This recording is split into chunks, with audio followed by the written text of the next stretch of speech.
నమస్తే Telugu one news కి స్వాగతం. నేను రూపానాథిళ. ప్రధానిగా ఆర్థిక మంత్రిగా దేశాన్ని కొత్త పుంతలు తొక్కించిన మన్మోహన్ సింగ్ గురువారం కన్నుమూశారు. 1991 నుంచి ఆయన నిరాటంకంగా రాజ్యసభ సభ్యుడిగా కొనసాగారు. 1991లో పివి మంత్రివర్గంలో ఆర్థిక మంత్రిగా ఆర్థిక సంస్కరణలు దేశానికి రుచి చూపించి కుప్పకూలే పరిస్థితిలో ఉన్న భారత ఆర్థిక వ్యవస్థను నిలబెట్టారు.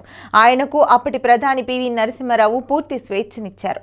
అసలు ఆర్థిక సంస్కరణల కోసమే ఆర్థికవేత్త మన్మోహన్ ను రాజకీయాలలోకి పివి తీసుకొచ్చారు. ఆయన తన ఆర్థిక శాస్త్ర పరిజ్ఞానంతో ఆర్థిక సంస్కరణలను ప్రవేశపెట్టాడు. బంగారం తాకట్టు పెట్టే స్థాయి నుంచి ఆర్థిక వ్యవస్థను సుస్థిరం చేశారు.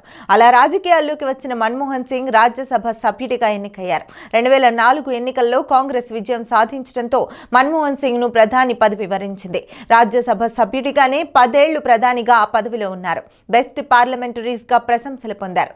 1932లో ఇప్పటి పాకిస్తాన్లోని పంజాబ్లో జన్మించిన మన్మోహన్ 1958లో కేంబ్రిడ్జ్ యూనివర్సిటీలో ఆర్థిక శాస్త్రం చదివి 1962లో ఆక్స్ఫర్డ్ యూనివర్సిటీలో డాక్టరేట్ పొందారు. 1978-80 మధ్య రిజర్వ్ బ్యాంక్ డైరెక్టర్గా, 1982-85లో రిజర్వ్ బ్యాంక్ గవర్నర్గా పనిచేశారు. ఆసియా అభివృద్ధి బ్యాంక్ గవర్నర్గా కూడా పనిచేశారు. కాంగ్రెస్లో నెహ్రూ, ఇందిరాగాంధీ తరువాత ఎక్కువ కాలం ప్రధానిగా చేసింది మన్మోహన్ సింగ్ మాత్రమే. ఆయన 5 పర్యాయాలు అసోం నుంచి, ఆ తర్వాత రాజస్థాన్ నుంచి రాజ్యసభకు ఎన్నికయ్యారు. ఒక్కసారి కూడా లోక్సభకు ఎన్నిక కాకపోవడం గమనార్హం. ఆయన ఈ 33 ఏళ్ల రాజకీయ జీవితంలో అనేక గౌరవ పదవులు నిర్వహించారు.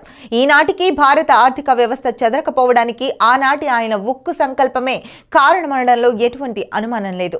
ఇలాంటి రాజకీయ ఆర్థికవేత్త భారత్కు లభించడం, ఆయనను వెలికి తీసిన పివి లాంటి మేధావి ఉండటం భారతీయులు అదృష్టంగా భావించాలి.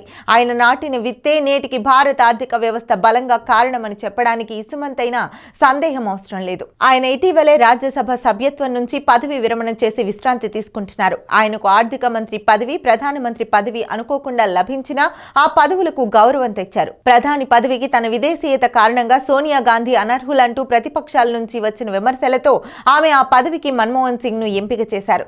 యూపీఏ చైర్మన్ గా ఉన్న సోనియా గాంధీని కలిసి ప్రధానిగా మన్మోహన్ నిర్ణయాలు తీసుకునేవారు. మన్మోహన్ ప్రధానిగా ఉన్న సమయంలోనే ఉపాధి హామీ పథకం ప్రవేశపెట్టి ప్రజల మన్ననలు పొందారు.